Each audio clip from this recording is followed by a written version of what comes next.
मैं तो मौजूद है और सामने से कुछ तेरे को सुनते रहो। आइए मेरे साथ बाइबल को पढ़िए। यूहन्ना की इंजील उसके 16वां बाब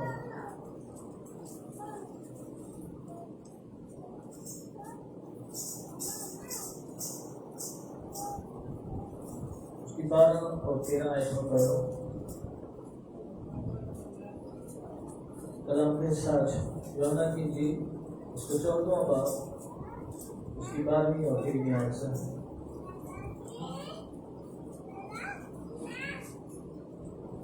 कल आपने लिखा है, मुझे तुमसे और भी बहुत सी बातें कहना है मगर आप तुम उनकी बर्दाश्त नहीं कर सकते।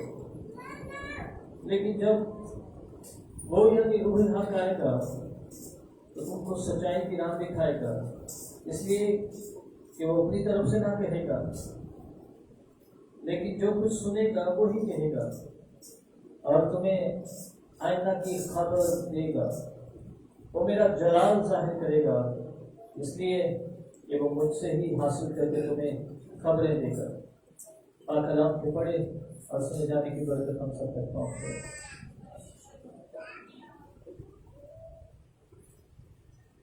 ये बातें यीशु मसीह ने रूह कुदस के ताल्लुक से की है। और याद रखिए, रूह कुदस सिर्फ जज्बात का नाम नहीं है। प्रस्तिश होती हो तो हम झूमना शुरू करते हैं, सुनाना शुरू हो जाए तो फिर रूह कुदस की हजूरी है। या गैर जुबानें बोलते चले जाए और जो गैर जुबानें बोल रहे बस उनकी जिंदगी में रूह कुदस है। यहाँ पर दुआ करते वक्त खादम की दुआ करने से उसी की जिंदगी में रूह कुदस से जाए। रूह कुदस से बढ़कर साइंस हो सकते, कह सकते हैं ये रूह कुदस का इज़हार है, लेकिन एक्चुअल पर रूह कुदस खुदा है। और बाजू के बगैर, उसकी मर्जी के बगैर अब खाली है। जैसे इंसान का बदन रूह के बगैर खाली है, इसी तरह रूह कुदस के बगैर खुदा के कलाम, उसकी मनादी और उसका जलाल अधूरा है। यीशु साफ तौर पर अपने शागिर्दों को कह रहा है, बहुत सारी बातें, बहुत कुछ सीखने आवा, बहुत कुछ सुनाने आवा, लेकिन अभी नहीं, क्योंकि अभी वक्त नहीं है। लेकिन जब वो मददगार आएगा, वो रूह हक आएगा, तो वो सब कुछ बताएगा, वो गाइड करेगा, वो रहनुमाई करेगा, वो तारीकी से पर्दा उठाएगा, वो आगाही बख्शेगा। आज के मसीह इसलिए तबाह बर्बाद हो गए, आज खानदानों के खानदान इसलिए ज्यादा दरों में और जहां पर है वहीं पर खड़े ब्रेका लगियां, उसकी बड़ी वजह क्योंकि रूह कुदस नहीं है, आत्मा की रहनुमाई नहीं है। और याद रखिए, फातू आपको ये नहीं बताएगा कि टीवी देखना है, ड्रामे का टाइम हो गया है। रूह कुदस कह रहा है वो तुम्हें मेरी तरफ मेरी बातें सुनाएगा, वो अपनी तरफ से नहीं कहेगा, बल्कि जो कुछ सुनेगा वही कहेगा और तुम्हें आइंदा की खबर जाहिर देगा। वो मेरा जलाल जाहिर करेगा, वो बाप के ताल्लुक से, वो बाप का रिलेशनशिप आप पर जाहिर करेगा। याद रखिए मसीह हो, जब यीशु ने बीज बोने की तमसील अपने शागिर्दों के साथ और भीड़ के साथ बयान की, तो उसने भीड़ को नहीं कहा, बल्कि मत्ती 13 बाब और उसकी 11 में लिखा है, उसने कहा तुम्हें खुदा के भेदों की समझ दी गई है। शागिर्दों को कहा तुम्हें खुदा के भेदों की समझ दी गई है, दुनिया को नहीं समझ। हम दुनिया से समझ रिसीव करते रहते हैं, हम दुनिया की बातों को अपने माइंड में ले लेके वो ऐसे हो गया, ऐसे हो गया, ऐसे निकाल लेते हैं। उनके पास समझ नहीं है। क्योंकि वो बीज जो झाड़ियों में बोया गया था वो इसलिए बेफल रह जाता है क्योंकि दुनिया की फिक्रें और दौलत का फरेब उसे आकर दबा लेता है। ये यीशु कह रहा है वो बीज जो झाड़ियों में बोया गया था वो इसलिए युगा और उनका फल बेफल रह जाता है क्योंकि दुनिया की फिक्रें और दौलत का फरेब उन्हें आकर दबा लेता है। मत्ती 13 बाब और उसकी 26 आयत में लिखा है आपको रूह कुदस से रहनुमाई नहीं पड़े पाखरू खुदा का जलाल जाहिर करता है। रूह कुदस बाप के बारे में आगाही देता है। 4 चीजें बड़ी इंपॉर्टेंट है और जब तक किसी की जिंदगी में 4 चीजें नहीं होती वो खुदा की जात का रेवलेशन नहीं दे सकती। पहली चीज यीशु मसीह। जब तक आपका यीशु के बारे में ताल्लुक नहीं है, यीशु को अपना निजात दहिंदा नहीं जानते, अब आपके पास नहीं आ सकते। सेकंड चीज उसका कलाम, उसका पाखरू, और चौथा उसकी जात का रेवलेशन। लेकिन ये सारी चीजें एक ही बात पर आके ठहर जाती है, वो पाखरू है। कलाम का आगाज ये इब्तिदा में जमीन वीरानों से इंसान थी और खुदा का रूह पानी की सदा पर जुम्बिश करे। फ्रॉम द वेरी बिगिनिंग रूह कुदस था। आज रूह कुदस नहीं है जिंदगियों में तो जिंदगी फरार है, तबाह बर्बाद, बेसमझ। अगर आपको समझ हासिल करनी है तो प्लीज खुदा से उसके पापों को मांगो। यीशु जब आसमान पर उठाया जा रहा था तो हमारी किताब में लिखा हुआ रूह कुदस तुम पर नाज़िल होगा और तुम क्या पाओगे? कुव्वत पाओगे। आज मसीह जिंदगी पावरलेस जिंदगी, फरेब से भरी हुई जिंदगी, चैलेंजेस से भरी हुई है, लेकिन रूह कुदस वो साथी है, वो मददगार है जो आपकी मदद करता है, वो आपकी मुश्किलों को आसान कर देता है, अब वो आपकी परेशानियों का सलूशन। लेकिन ये मददगार उस वक्त आएगा जब आप उसे मौका दें। अलग ग्रंथियों उसके दूसरे बात पर लिखा, अलग ग्रंथियों उसके दूसरा बात और आई बिलीव 10वीं आयत चेक लीजिएगा। आदमी जो बातें इंसान के दिल के ख्यालों में न आई, न समझ में आई, वो बाप ने अपने रूह के वसीला से, वो बाप ने अपने रूह के वसीला से हम पर आशिकाना कर। और आगे लिखा है आदमी की बातें अपने दिल के अलावा, अपने सोच के अलावा कौन दूसरा जान सकता सिवाय खुदा के रूह के जो भेद की बातें भी जानता है। अगर आपको भेद जानने, अपनी जिंदगी के बारे में जानने में सब क्या हो रहा है, क्या हो रहा है, क्यों और कहां पर हो, तो आपको पाखरू से रहनुमाई मांगनी है। और पाखरू को हासिल करना मुश्किल नहीं है, उसको हासिल करना मुश्किल नहीं है, क्योंकि यीशु खुद कह रहा है मेरा जाना तुम्हारे लिए फायदेमंद है।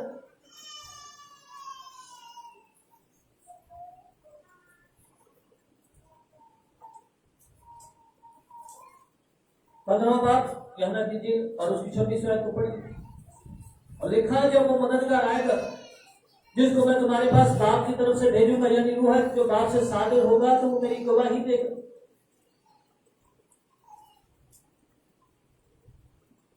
खुदा अपनी नहीं बल्कि अपने बेटे यीशु की गवाही देगा। खुदा के लोगों को प्लीज पाखरू को अपनी जिंदगी में जगह दीजिए। अगर पाखरू आपकी जिंदगी में नहीं है तो आपकी जिंदगी में सच्चाई नहीं है, और अगर आपकी जिंदगी में सच्चाई नहीं है तो आपकी जिंदगी में आजादी नहीं है। यीशु ने कहा तुम सच्चाई से वाकिफ हो गए तो सच्चाई तुम्हें, और सच्चाई खुदा का रूह है, बगैर उसके रूह के कोई सच्चाई नहीं है। ये सच्चाई सिर्फ और सिर्फ रूह कुदस के बगैर मुमकिन नहीं है। योएल ने हजारों साल पहले कह दिया था कि रब ने फरमाता है कि आखिरी जमाने में मैं हर बशर पर अपने रूह में से, किसमें से? अपने रूह में से उल्टे लूंगा। किसी दूसरे ना रोने के पानी को जरूर फाड़ के दूसरे पाता करना है, किसी पुरस्कार करूं, किसी खानसाब करूं, नहीं। The God is saying मैं अपने रूम में से हर क्वेश्चन पर देखो। और क्या आप जानते हैं हम अपने जमाना में है कि नहीं? हम वेरी लास्ट डेज में गुजर रहे हैं जरूर।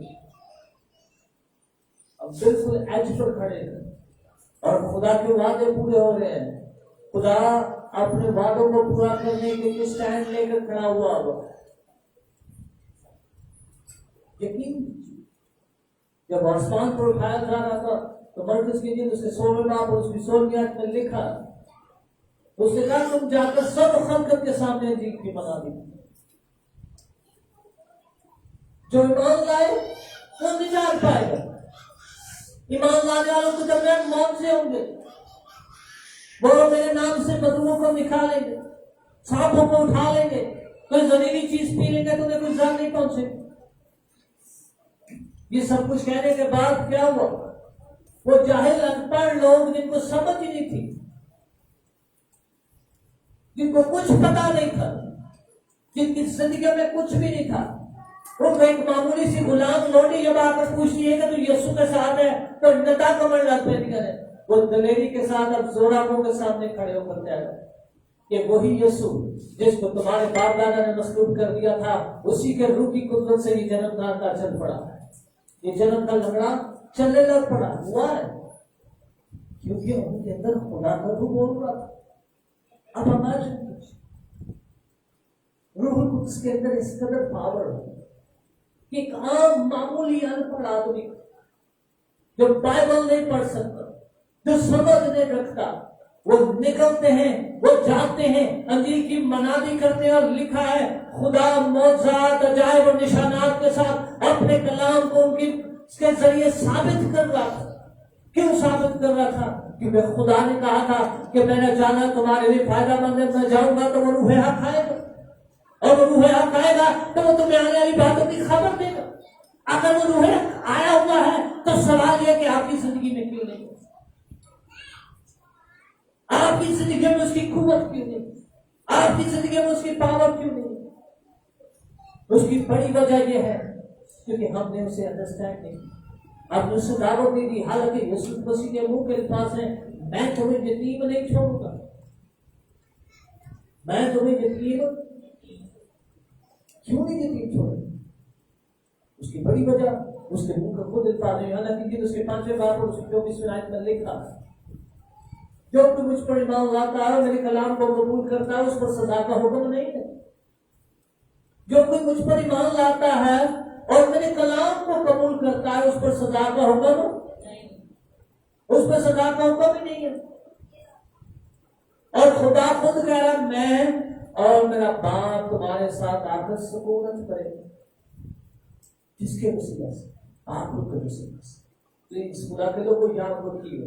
पहला कुरिन्थियों के 3 बाब उसकी 16 आयत में लिखा हुआ है, तुम्हारे बदन खुदा का मक़दस है और खुदा का रूह तुम्हारे अंदर बसा हुआ है। खुदा का पाक रूह आपकी जिंदगी में घर करना चाहता है, लेकिन अगर आप उसे अलाउ करेंगे तो फिर कलाम कह रहा है जिसके कान हो वो सुने, जिसके कान हो वो सुने। रूह कलीसियाओं से क्या फरमाता है? क्योंकि बहुत सारे जिन्होंने कलाम को पसे पुश डाला हुआ, बहुत सारे वो समझते नहीं जो कुछ हम करें यही जिंदगी है, जो कुछ हमारी लाइफ है यही सब कुछ है। लेकिन नहीं, यीशु ने मत्ती की इंजील 22 बाब और उसकी 37वीं आयत में कहा था, सुन इस्राएल, अपने सारे दिल, अपनी सारी अकल और अपनी सारी जान के साथ किससे मोहब्बत रख? खुदावंद अपने खुदा से। आप अपने सारे दिल, अपनी सारी अकल, अपनी सारी जान से अपने खुदा से मोहब्बत करनी है। अपने कामों से नहीं, अपनी लाइफ से नहीं, अपनी जॉब से नहीं, अपने बिजनेस से नहीं, अपने पहनावे से नहीं, अपनी गेम से नहीं, बल्कि अपने खुदा से मोहब्बत करें। क्योंकि खुदा इस मामले में जालिस है, इस मामले में वो जालिसी रखता। ये 17 बाब में लिखा हुआ, तेरा खुदा हासिल खुदा है, उससे बर्दाश्त नहीं होती कि आप उसके जलाल को किसी दूसरे के साथ शेयर करें।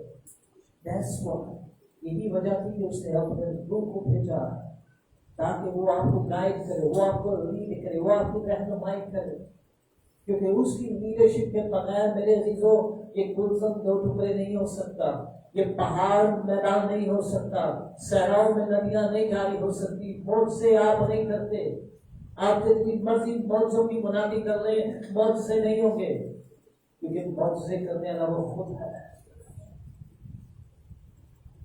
और कुछ। अमाल की किताब उसके 19वें बात और उसकी 11वीं आयत पर एक बात बड़ी खूबसूरत लिखी हुई है पौलुस के बारे में। वहां को लिखा हुआ खुदा पौलुस रसूल के वसीला से खास मौज से करता। क्या वजह थी उसके वसीला से खास मौज? मौजे तो वैसे ही बड़े खास, extraordinary miracles were taking place, क्योंकि वो अपने आप को पूरे तौर पर खुदा के सरेंडर करता है। अगर पौलुस की जिंदगी को अंडरस्टैंड करता है तो सिर्फ एक वर्ष को पढ़ लें, गलतियां 2 बार और उसकी 20वीं आयत, वहां पर लिखा हुआ है अब मैं मसीह के साथ मसलूब हुआ और जिंदा न रहा। कह रहे मैं अब मसीह के साथ मसलूब हुआ हूं और जिंदा नहीं रहा। अब जो बदल में मैं जिंदगी गुजारता हूं तो खुदा के बेटे यीशु पर ईमान रखा। आप बदल में जिंदगी किस लिए गुजारते? खाइए पिए यश के या तो दिस नॉनसेंस। खुदा की बात से खाने पीने पर नहीं, मेरे से धोखा है, और ये धोखा खुदा की जगह को महरूम कर देगा। कहीं मेरी की फैमिली में यही हुआ था। इस कलाम में लिखा फिर खुदा ने कहा कि बात मुझसे दूर हो। अलसाम की बात और उसकी 40वें आयत या 45वें आयत से कर लीजिए, वहां पर लिखा हुआ है खुदा ने कहानी के लिए कलाम बोला, उसने कहा मैंने कहा था कि तेरी नस्ल किस मर्द की कमी ना होगी जो मेरे हुजूर ठहर न सके, लेकिन अब ये बात मुझसे दूर हो, क्योंकि जो मेरी इज्जत करते हैं मैं उनकी इज्जत करता, और जो मुझे रद्द करते हैं मैं उन्हें रद्द कर देता हूं। और ये हकीकत, ये रियलिटी है। जब आप खुदा को रद्द करना शुरू कर देते हैं तो फिर खुदा आपको रद्द कर देता है। लूका 6 बात और उसकी 48वीं आयत में लिखा है जो मेरी बातें सुनता और उन पर अमल करता है मैं तुम्हें जिताए देता हूं। वो साधने की माने गांधी से मैं तुम्हें जिताए देता हूं। वो उस आदमी की मानद है जिसने चट्टान पर अपना घर बनाया, गहरी बुनियाद खोदी। किसने चट्टान पर घर बनाया? किसने गहरी बुनियाद खोदी? यीशु कह रहा है वो जो मेरी बातें सुनता और उन पर अमल करता मैं तुम्हें जिताए देता हूं। और यहाँ तक कि मेरी जिंदगी ये बातें हमें भी याद हो जाती जब तक बाप का रूह आपकी जिंदगी में जो कुछ नहीं करता, और वो कभी भी रूह को नाप कर नहीं देता, बल्कि वो खुद कह रहा है अब वो वक्त आता है, अब वो वक्त आता है कि उसके सच्चे परस्तार रूह और सच्चाई से उसकी प्रस्तुति है। ये नहीं है कि वक्त कल आएगा परसों आएगा, बल्कि बाप कह रहा है, उसका बेटा कह रहा है वो वक्त आता है, वक्त आन खड़ा, आपको डिसीजन लेना, आपको यीशु की तरह खड़ा होना कि हमने किसकी इबादत करनी है, हमने किसके आगे झुकना। आज आया नहीं, आज तो जा रहा है, आज ये हो गया नहीं, ये कल पर न डालिए। कल के लिए कल अपनी फिक्र हम करेगा, आपको स्टैंड होगा। अगर आज तुम उसकी आवाज सुनो तो अपने दिलों को सख्त ना करो। इब्रानी से बात लिखा, अगर आज तुम उसकी आवाज सुनो तो अपने दिलों को सख्त ना। 3:18 प्लीज अपने दिलों को सख्त मत कीजिए, मौका दीजिए। बाकी की मिनिस्ट्री बहुत वास्ट है। अगर रूह साहब की जिंदगी में काम करना शुरू कर दिया तो आपको मालूम भी नहीं है खुदा के लिए क्या क्या अजायब करने की कुदरत है। वंडर्स आपकी जिंदगी का हिस्सा होंगे, अजायब आपकी जिंदगी में आन खड़े होंगे, आपको ये किसी की फिक्र नहीं करनी पड़ेगी क्या खाएंगे, क्या पिएंगे, क्या पहनेंगे, बल्कि पतरस की तरह ये कहेंगे सोना चांदी तो नहीं है, लेकिन जो कुछ है वो तुझे दिए जाते। प्लीज खुदा के लोग, जब बालकून हासिल होता है तो कलाम में लिखा है अमान 4:44 आयत में, इस हजूरी की आगे आलमों की कायरों की एक बहुत बड़ी जमात सरेंडर कर दी थी। वो लोग जो मसीह के मुखालिफ थे, जो ये कहते थे कि उठेरे फराडिये ने एवं गले काटने ने लुटना बहाना लभ्या है, वो भी मसीह के ताबे हो गए, क्योंकि वो जलाल, वो कुदरत और गवाहियां कोई दूसरा मुकाबला नहीं कर सकता। इसलिए मेरी आपसे रिक्वेस्ट है, शादी लोग की तरह अपने घरों को लॉक कर दीजिए, दाना खाना से मत करिए, बल्कि जब जुबान होकर एक ही बात की आंसू कीजिए, खुदा तेरे को की जरूरत है। हालेलुया। अलीशा पैदाइशी नबी नहीं थी, बड़े लोग समझते अलीशा बड़ा जोरावर नबी, लेकिन वो पैदाइशी नबी नहीं था, वो एक ऑर्डिनरी मैन थी, कार आदमी था। खुदा ने एलिया को असाइनमेंट दी थी, उसे कहा था तेरा वक्त आ गया, तू चला जाएगा, इसलिए 3 बंदों को मखसूस कर, एराम के बादशाह को मखसूस कर, अज़ाइल को इस्राइल के लिए एक बादशाह मखसूस कर, तीसरा साफत के बेटे अलीशा के पास जा, देख वो खेत में अपने बाप के बैलों को जोत रहा है, उनको जाके मखसूस कर। अलीशा एक फार्मर थे, काम आदमी, वो तो अपने बाप के बैलों को जोत रहा था, खेत में काम कर रहा था, लेकिन खुदा ने एलिया को भेजा और कलाम में लिखा है एलिया ने अलीशा को अपनी चादर डाल और लिखा उसी वक्त उसने अपने बाप के बैलों को छोड़ा और उसके पीछे चला।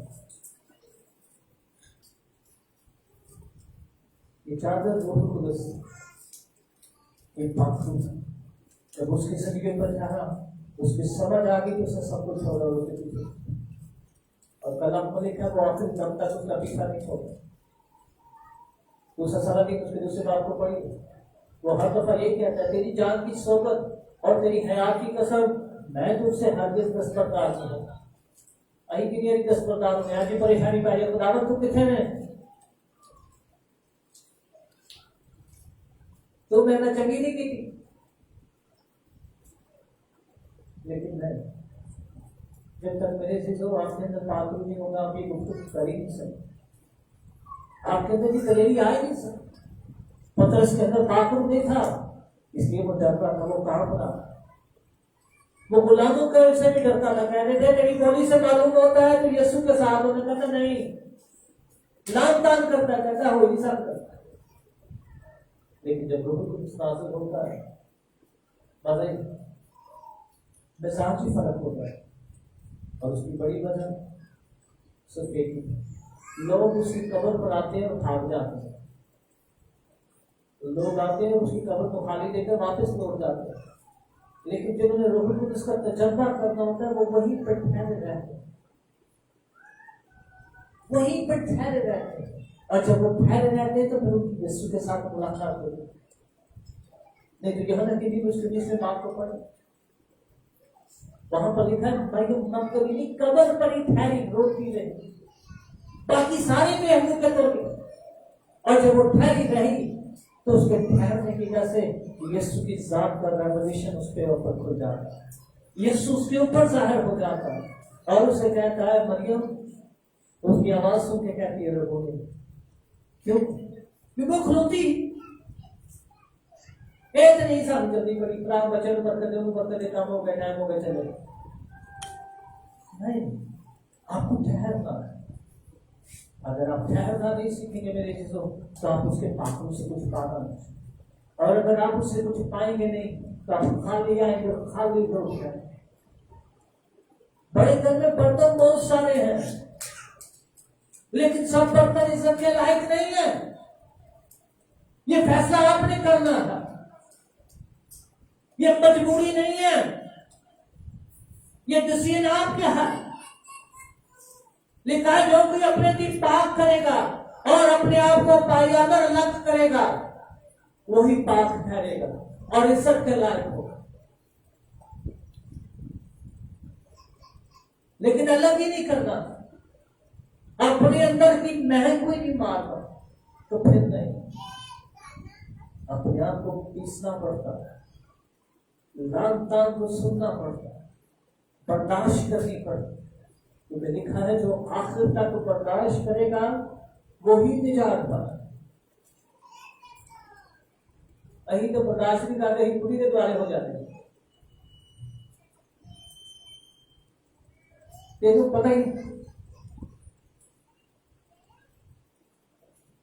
खुदा के लोगों क्या करें, खुदा ने ऐसा रूह नहीं दिया, ऐसा रूह नहीं है हमारे, उसका मिजाज अलग है, उसकी अंडरस्टैंडिंग अलग है, और ये अंडरस्टैंडिंग को ये मिजाज इस वक्त आएगा जब आप उसके साथ फेलोशिप हो। मूसा एक नाकाम आदमी था, हारा हुआ आदमी था, 40 साल का था जब उसके अंदर गैरत आई, तो वो समझ आ गई नहीं, ये गैरत किसी काम की नहीं है। अपनी जान बचाकर अगले 40 साल एक शहजादा तो उसे गया रंग काला करे और उसका कोई फीचर नहीं।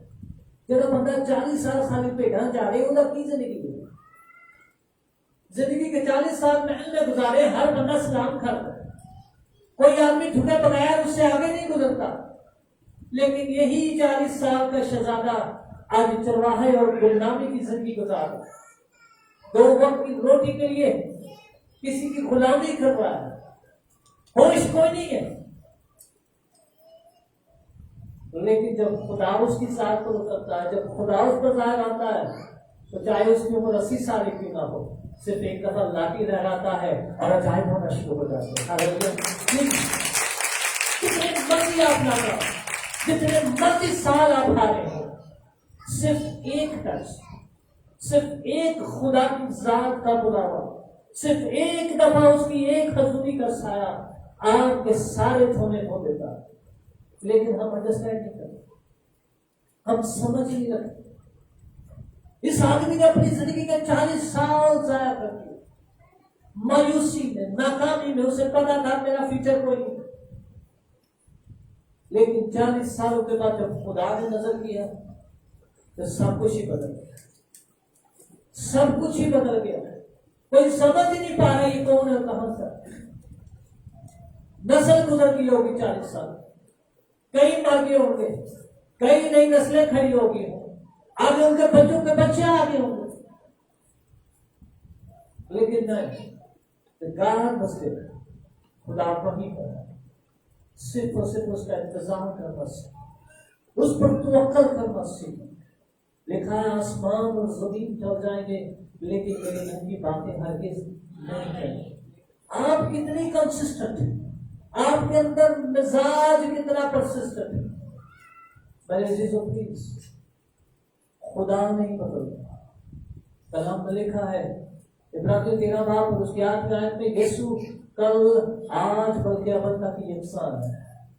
वो 1000 साल पहले भी जिंदा खुदा था, 1000 साल बाद भी जिंदा खुदा है, और आने वाले 1000 साल बाद भी खुदा बने रहेगा।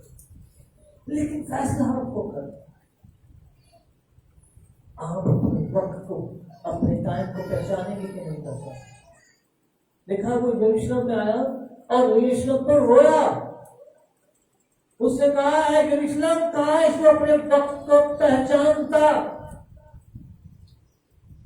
अपने को आपको पहचानिए, अपने बुलाए जाने पर गौर कीजिए। खुदा ने बेवजूदों को रद्दियों को चुना है, लेकिन अगर चुना है तो फिर अपने बुलावे के लायक चलिए। पुरानी इंसानियत को उतार फेंकिए, मिजाज की तलखी को खत्म कर दीजिए।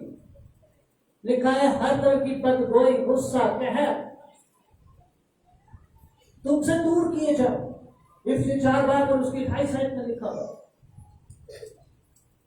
बदगोई, गुस्सा, कहर सब कुछ दूर कर, और इस बात को जान लीजिए आपके साथ अगर खुदा है तो फिर कौन आपके खिलाफ है? ये पौलुस कह रहा है रोमियो 8, अगर खुदा हमारे साथ है तो फिर कौन हमारे खिलाफ है? आपके साथ खुदा है तो फिर मेरे खिलाफ कौन है? कोई नहीं खड़ा हो सकता। याद रखिए, उसके नथनों के दम से ही सब कुछ गर्क हो जाता है, बाकी हाथ लगाने के डर ही नहीं। फिर किस चीज का खौफ है? फिर किस चीज का डर? ज़बूर 33 में लिखा हुआ, खुदावंद में खूब मसरूर है और खुदा में मसरूर रहिए, शानदार होइए, क्योंकि आपका खुदा वो नहीं है जो दुनिया का खुदा, बल्कि आपका खुदा वो है जो आसमान और जमीन का खालिक करके आया। वो कहता है और हो जाता है। अगर वो कहता है हो जाता है तो वो कैसे कर सकता? क्योंकि बाप का रूह उसके साथ। और यीशु ने खुद कहा कि जब वो रूह हक आएगा तो वो मेरा जलाल जाहिर करेगा, और उसका जलाल इसी से जाहिर होता है कि तुम बहुत सारा फल लाओ। ये मैं नहीं कह रहा, यूहन्ना 15 बाब और उसकी 8वीं आयत में लिखा हुआ, यीशु कह रहा है कि मेरा जलाल इसी से है कि तुम बहुत सारा फल लाओ।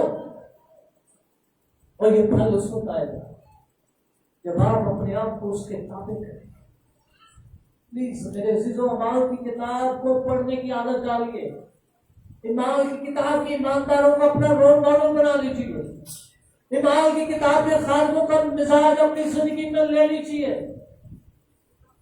वो मर रहे थे, मौत उनके सर पर थी, लेकिन फिर भी उनकी जिंदगी से शादमानी जुदा नहीं की हो पा रही, बल्कि वो कैद खाना में भी खुदा की हमद और सताइश के गीत गा रहे थे। हालेलुया। वो दुखाने वेले नहीं सुनाते, उनको दुखों की परवाह कोई नहीं। बड़ा औखा करता है, पर सब खुदा में चलना बड़ा औखा है। ऐ काम नहीं हो सकता, ताकि पता है बड़ा औखा है।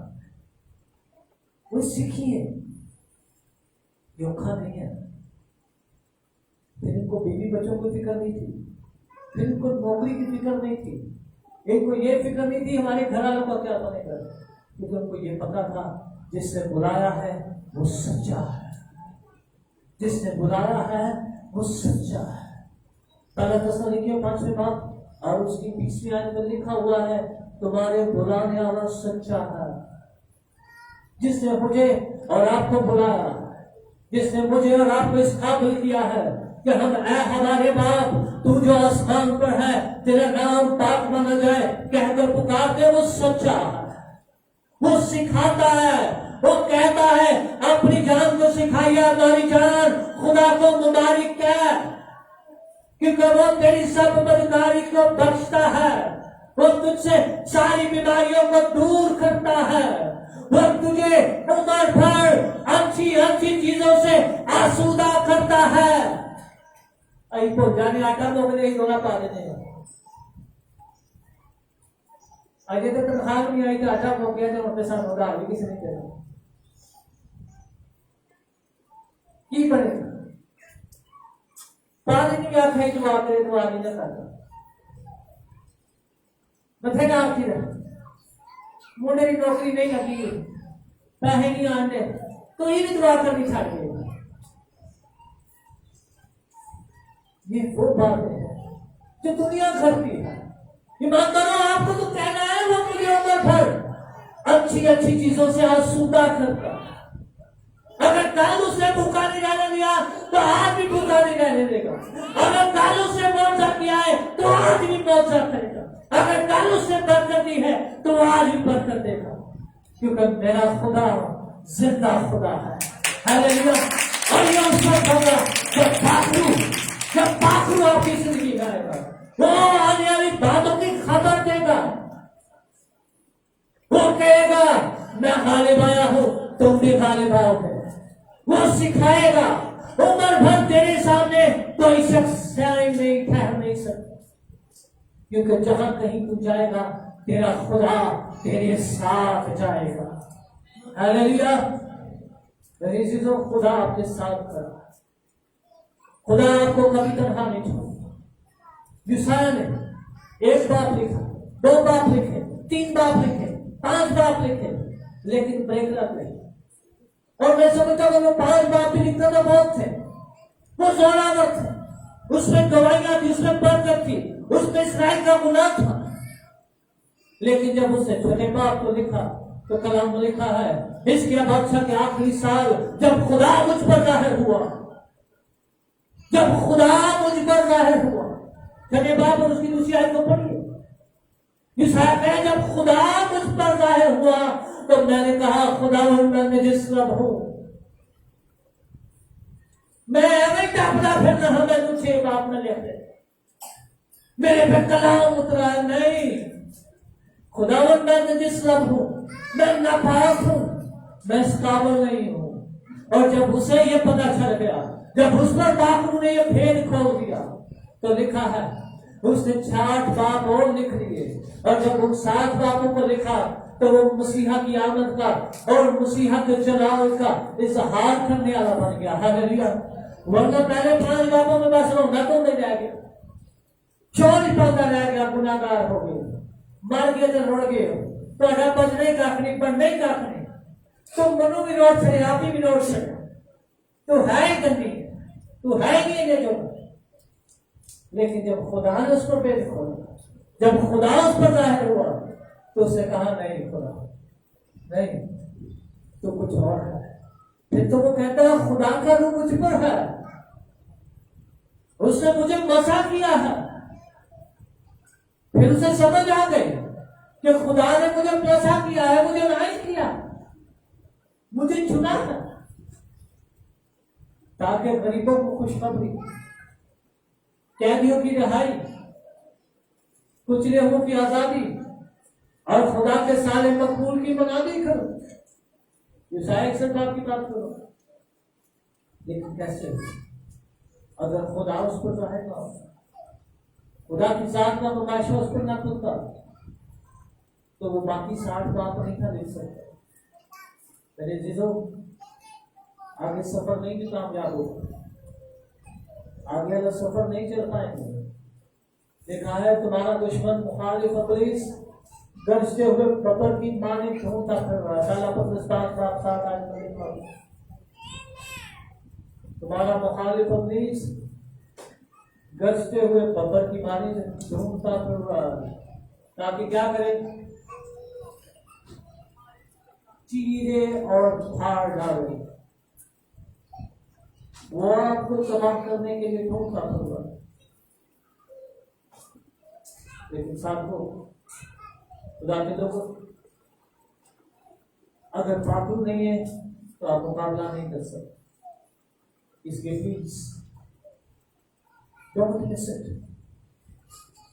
प्रभु खुद आसमान पर नहीं है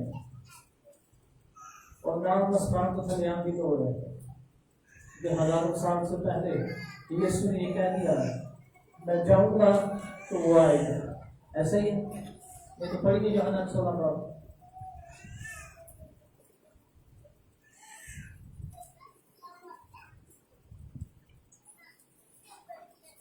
उसके साथ में लिखा है, लेकिन मैं तुमसे सच कहता हूं, मेरा जाना तुम्हारे लिए फायदामंद है। अगर मैं ना जाऊंगा तो मददगार तुम्हारे पास, लेकिन अगर जाऊंगा तो उसे तुम्हारे पास। अब मुझे यह बताइए, यीशु किथे गए?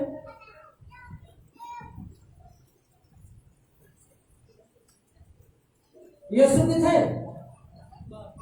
बाप के दाहिने हाथ जा बैठा। कलाम में लिखा लो, उनकी आंखों के सामने उठा लिया गया। इब्रानी में लिखा लो कि प्रिया के दाहिने हाथ जा बैठा। ये खुदा कह रहा है, तो अगर यीशु कह रहे मैं जाऊंगा तो वो कौन आएगा? तो फिर क्रूस कहां पर है?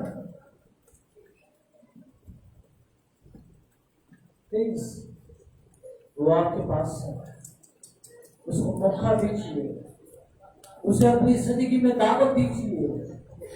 उससे कहिए मुझे छू, मुझे छू, मेरी जान को, मेरी रूह को, मेरे रूह बदन जान को छू। हमने कभी दुनिया से निकल कर कभी सोचा ही नहीं। प्लीज इस बदन में जिंदगी मत गुजारिए, बल्कि इस बदन को मसलूब कीजिए। पौलुस सीखिए, जब तक आपकी जिंदगी में मसलूबियत का मुकाशरा नहीं है, आपके पास जीने का रेवोल्यूशन भी नहीं है। आप जब तक मसीह में मरना नहीं सीखेंगे, आपको जी उठने की भी समझ नहीं आएगी। हमने मरना नहीं सीखा, इसीलिए हमें जी उठने का भी तजर्बा नहीं है। हमने मसलूब होना नहीं सीखा, इसीलिए बाथरूम नहीं। आज यीशु ने खुद कहा था, कोई आदमी नहीं, मैं पुरानी मशकों में नहीं भरता। कोई आदमी, गौर कीजिए, कोई आदमी नहीं, मैं पुरानी मशकों में नहीं भरता। अगर आप खुदा से कुछ नया चाहते हैं तो फिर अपने आप को भी नया कीजिए, अपने आप को नया कीजिए। जब आप नए होंगे तो फिर खुदा आपको नया करेगा। हालेलुया। प्लीज उस पुराने खमीर को निकालिए अपने से, उस पुराने पन को निकाल दीजिए। ये नया महीना नई रविशें, नए इरादे, नया मिजाज लेकर आया। क्या आप इसको कबूल करेंगे या फिर भी पुरानी ही आदतें, पुराने स्टाइल चलेगा? टाइम लगा दे आगे, टाइम लगा देना, दिल कीता ते दुआ कर दे, दिल कीता ते ना। अपने आप को बदलिए। अगर आप नहीं बदलेंगे तो फिर खुदा आपके लिए कुछ नहीं कर सकता। अंधा भक्तम भाई अगर उसने अपनी आवाज को बुलंद ना करता, नॉर्मल तरीके नहीं मांगता रहता, तो यीशु कभी ना होता। जकई अगर उससे दरख्त पर ना चढ़ता तो वो कभी भी यीशु को देख नहीं कर सकता। या कभी भी अपने घर से अगर ना निकलता तो वो कभी भी यीशु को अपने घर नहीं ला सकता। उसको पता ना मेरी बेटी मर रही, आखिरी सामान है वो। पानी का चमचा तो भी पाला है, तुम्हें पाला, मारोवारी पानी होंगे सारी चमचे, लेकिन उन्हें पानी का चमचा नहीं पाया। वो खुद गया है यीशु को लेकर। स्वभाव है ना, लाके बह जाओ, क्यों जाती तो देखना है, लेकिन उसने कहा नहीं, यीशु को लेकर आना है। फैसला आपका, आपने दुनिया का मिजाज अपनाना है या खुदा के कलाम को अपनी जिंदगी में लेना। और यही चीजें डिफरेंस पैदा करती है मेरे से। यही चीजें आपकी जिंदगी में कुछ अलग अलग माहौल पैदा, और यही फर्क आपको खुदा के बरगज़ीदा लोग बना देगा। प्लीज सीखिए उस सुबेदार से। उसने कहा मैं इस लायक नहीं हूं कि तुम मेरे घर आए, तो सिर्फ क्या ही दे तो मेरा नौकर शिफा पा जाए। Single word from the God, खुदा के मुंह का सिर्फ निकला हुआ एक ही लफ्ज आपकी सिचुएशन को, आपके हालात को बदल देगा। लेकिन क्या हमारे अंदर इस बात की जरूरत है? ये आपका फैसला है। लेकिन पाटू नहीं बदले, वो बदल रहा है, इसका दरिया जारी है। ना उसे कोरोना की फिक्र है, ना उसे बीमारियों की फिक्र है, ना उसे कोई रोक सकता है और ना कोई रोक सकता है। आसमान और जमीन चल सकते हैं, लेकिन उसके मुंह की बातें हरगिज न चले। इसके बीच नया महीना नई सोच के साथ गुजारे, नए एटीट्यूड के साथ गुजारे। आइए खुदा के करीब हो जाइए, आइए उस दूरी को हटा दीजिए, उस गुनाह को जो हमें आसानी से उलझा लेता है उसे दूर करके इब्रानियों 6 बाब में लिखा उस दौड़ को सब्र के साथ दौड़ें जो हम में से हर एक को दरपेश। मैं भी वो दौड़ रहा हूं, आप भी वो दौड़ रहे हैं, लेकिन पौलुस कहता है तुम ऐसे दौड़ो कि जीतो, तुम ऐसे दौड़ो कि जीतो। उसके नाम में बात कर लिखा दौड़ते में दौड़ते तो सभी हैं, लेकिन इनाम एक ही ले जाता है। इसलिए आइए इस दौड़ को दौड़िए जिसमें आपको इनाम मिले। आप भी पौलुस की तरह कहने वाले हो, मैंने दौड़ को मुकम्मल कर लिया, मैंने ईमान को महफूज रखा। पिछले दिनों हम एक सेमिनार पे गए, जाना मेरे साथ ही पास्टर अमेरिका से है, तो वो मजाक में बात बता रहे कह रहे थे कि मैं बचपन में छोटा सा था जब से हम अमेरिका चले गए, तो बड़े सारे जनाजे कैंट किए, लेकिन एक जनाजा भी नहीं होगा जिसमें उसकी कुतबा ये ना लिखा हुआ कि मैंने दौड़ को मुकम्मल कर दिया। पता नहीं दौड़ता भी गया कि नहीं दौड़ता गया, लेकिन कबर के ऊपर जरूर उन्होंने लिखा होता है मैंने दौड़ को मुकम्मल कर दिया। तो ऐसी नहीं है दौड़ मुकम्मल होती कि कबर से लिखा लो, जितनी मर्जी दौड़ ला लो, जरा पीपी की दौड़ लाता हो,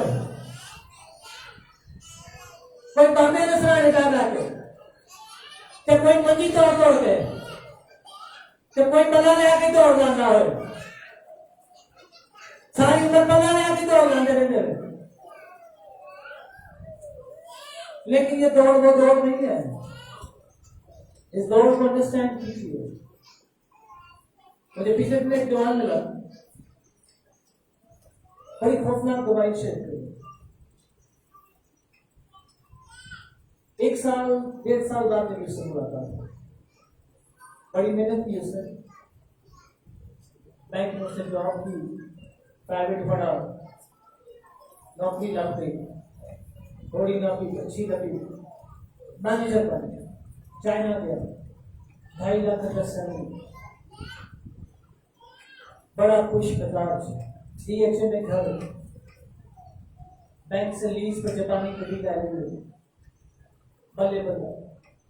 मेरी उससे मुलाकात हुई, मैं कभी प्यार नहीं करता, बेशक को गुस्सा, मैंने उसे साफ, मैंने कहा आपको खुदा ने बहुत सरफराज किया, मुझे खुशी है। मुझे उसने गड्डी की शुक्रगुजारी 500 रुपये, मैं दुआ की, मैंने कहा भाई ये सब कुछ अच्छा है, लेकिन अगर आपकी जिंदगी में ये सुनेंगे तो ये चीजें बढ़ती नहीं, ये फ्लॉप हो जाए, बर्बाद हो जाए। पैसा बस ही अपनी जिंदगी जीते हैं। खुदा का शुक्र, एक बेटी एक बेटा है, इतवार का कितना होता है, मैं सुबह पार्क जॉगिंग पे जाना होता है, गड्डी मेरे को है, असि अपनी जिंदगी सेलिब्रेट कर रहे हैं, सब कुछ कर रहे हैं, सानू की चाहिए। मैं कहा याद रखिए जिंदगी को ये सब चीजें धोखा नहीं, पैसा खुदा ने भी कैसे नहीं पैदा किया, तो बड़ी बहस की उसने। उसके बाद मेरी उससे मुलाकात हुई, परसों मुझे मिला, एक बात तो सिलेंडर हाथ से पड़ गया, मैं कही छोटा सा सिलेंडर क्यों हुआ, बस शिफ्ट हो गया आलू का गलीच का। मैं कहा क्या हुआ, नौकरी छोड़ते गए, बच्चे है सामने ऊपर स्कूल पाए, मैं कहा किसी अच्छे स्कूल में क्यों डालते, पैसा भरा आप नौकरी खत्म हो गई। तो इसी मैनेजर के साथ लड़ाई हुई, जॉब छूट गई। अब छोटी सी जॉब में उसको गुजारा नहीं होता, न तो बड़ा था नहीं, बस हम छोटा या 13,000 रुपया सब कुछ उचल गया। आओ दुआ करो, मैं नहीं होगी दुआ कर, तो तुझी चर्चा मैं जितनी कमी कर चली तो पता भी लग गया, लग गया ना पता, साल से मुझे हो स्कूल की फीस जमा भी नहीं, नहीं सारी को टाइम भी खोली, असी कुमार को बिजी पड़े। खुदा का शुक्र, बड़ा नेक है, अभी किसी ना कुछ कर, लेकिन याद रखिए आदमी सब कुछ हासिल करे लेकिन अपनी जान का नुकसान करे तो वो अफसोसनाक है। जो मेरी खातिर अपनी जान को खोता है वो उससे पाता है। याद रखिए, ये दुनिया एक धोखा है। जो कुछ आपके जिनके ऊपर आपका भरोसा ना, अब आग नहीं लगनी, ऐसे मुद्दा हो जाना है। अयूब के साथ यही हुआ था। राम सुकून न खान पीने से नौकर दौड़ा आया, सारियां पेटा चोरी हो गई। अभी वो ये कह रहा था तू जाया, सारे ऊँट चोरी हो गए। अभी वो ये कह रहा था तीसरा आया, सारे गधे चोरी हो गए। चौथा आया दौड़ा, तेरे बेटे और बेटियां घर में खाना खा पी रहे थे, जंगल आया, एक और टाइम सारे मार गए। मिटने लगा। वो आदमी जो आलीशान पोशाक पहनता था, बड़ा खूबसूरत लिबास था, बड़ा मिजाज था, जिसकी बात सुनने के लिए बूढ़े खामोश हो जाते थे, जिसको रास्ते में चलते हुए देखकर जवान रास्ता छोड़ जाते थे, वो खुद जमीन में बैठ जाता है, अपने सर में खाक डालता है और कहता है मैं नंगा आया था और नंगा वापिस अपनी माँ के पेट में लौट जाऊंगा। गौर कीजिए, अगर अयूब का यह हाल है तो उन लोगों का क्या हाल होगा जिन्हें कभी चर्च नहीं गई, जिन्होंने बुराई को नहीं खैर सलाह। ये खैर सलाह नहीं है, ये खुदा का कलाम है। लिखा उसे नाम के लोग उठकर इस जमाना के लोगों से पूछेंगे, हमने यूना की मनावी पर तौबा कर ली थी, आज तुम्हारे बीच में उस यूना से भी बड़ा खड़ा है। क्या करोगे खुदा के लोग? कब हमारे घरों को ताले लगे? कब हमें खुदा के कलाम की कारत आए? प्लीज इस वक्त को जाया मत कीजिए। ये वक्त आपका हिसाब करेगा। और याद रखिए, यही प्लेटफॉर्म, यही जगह एक दिन साबित करेगी, अगर आपने खुदा को चुना है तो आपका हिस्सा भी बेहतरीन है। हालेलुया। आइए खुदा की जलाल के लिए जोरदार तालियां दें।